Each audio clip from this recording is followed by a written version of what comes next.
Hey guys, I haven't really done a video like this before, but wanted to give it a try.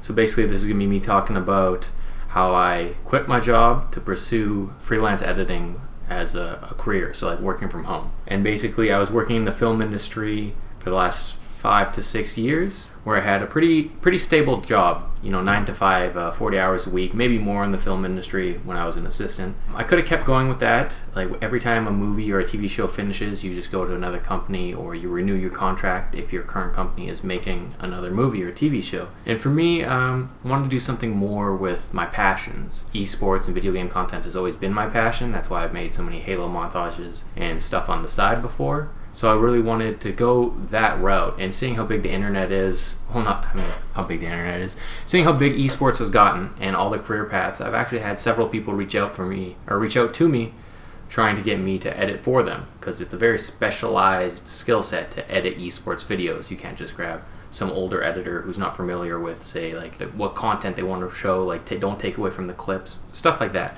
So I'm already specialized in things like that, as many of you other montage editors will be. So I decided, hey, like if a lot of people are reaching out to me, maybe after my contract ends with my current company, I won't renew another one.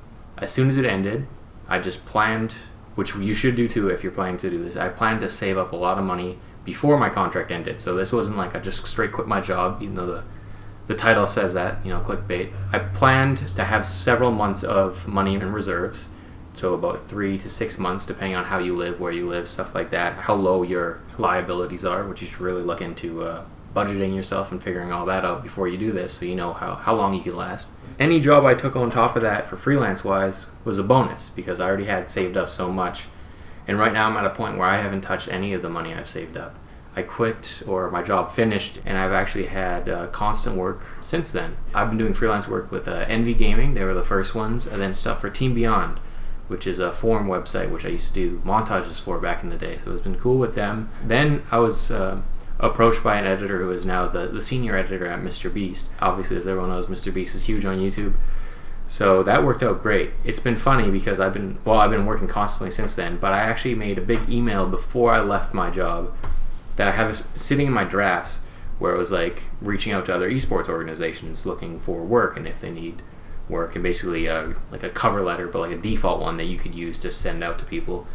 And I had that all prepared to try looking for more work and sending it out that way, and I've never used it. It's still sitting in my drafts, because just like everything in life, it's basically who you know. So make sure you put out like good quality stuff with the people you're currently working with, and they'll always recommend you, and it always goes up, and you never know where those people you worked with a few years ago will be working now.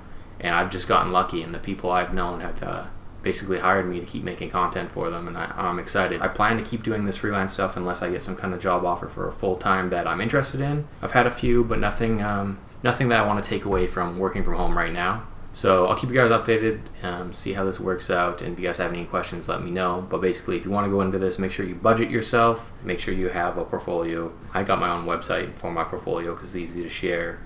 And then after that, it's really about getting your foot in the door with certain clients. So you might have to start at lower rates just to get certain work out there. And I even did a lot of freelance work while I was working full-time. So I did that on the side to help build it up.